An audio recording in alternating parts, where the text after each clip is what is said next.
Rising Asia কাপের প্রথম সেমিফাইনালে মুখোমুখি দক্ষিণ এশিয়ার দুই পরাশক্তি। ২০ ওভারে দুই দলই সমান সমান খেলা গড়াই সুপার ওভারে এবারও অদ্ভুত কাণ্ড।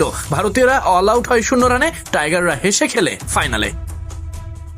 বাংলাদেশের করা ১৯৪ রান, যা ভারতীয় ইনিংস শুরুর আগে পাহাড় সম। তবে ভারতীয় টপ অর্ডারে আতঙ্কের নাম বৈভব সূর্যবংশী। আইপিএল খেলায় ক্রিকেটার প্রথম ৩ ওভারে করলেন বাজিমাত, তবে ফিরলেন সাকলাইনের বলে ক্যাচ তুলে। ততক্ষণে ভারতীয় স্কোরবোর্ড ৫০ পেরিয়েছে।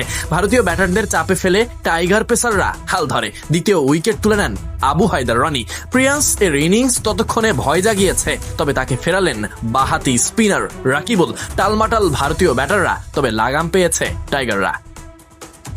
এর আগে ভারতের বিপক্ষে আক্রমণাত্মক সূচনা। সেমিফাইনাল ম্যাচে টাইগাররা করছে ভারত বধের পায়তারা। প্রথম বল থেকেই আত্মবিশ্বাসে টইটম্বুর বাঙালি ছেলেরা, ওদেরকেও দাওয়ায় রাখতে পারবে না। উইকেটে দুই ওপেনার হাবিবুর রহমান সোহান আর জিসান আলম, দুজনেই ব্যাট হাতে নেমেছিলেন আগ্রাসী মুডে। ভারতীয় বোলারদের তখন থেকেই খাপছাড়া লেগেছে। পাওয়ার প্লে শেষ হওয়ার আগে প্রতি ওভারে 10 করে রান আসে, তবে ফিরতে হয় জিসান আলমকে। জিসান থামলেও থামেননি হাবিবুর রহমান সোহান। প্রতিটি শটে ছিল সাহস, প্রতিটি রানেই যেন প্রতিশোধময় তৃপ্তি।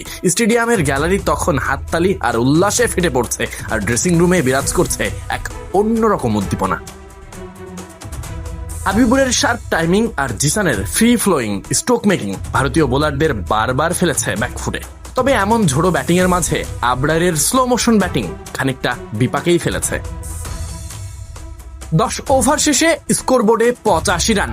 আবরারের জায়গায় তখন অধিনায়ক আকবর, তবে টিকে ছিলেন হাবিবুর রহমান সোহান। নিজের স্টাইলে অর্ধশতক পাওয়ার অপেক্ষায় এই ব্যাটার। বাংলাদেশ ততক্ষণে 100 পেরিয়েছে। ভারতীয় বোলাররা তখনও সঠিক লাইন লেন্থের খোঁজে।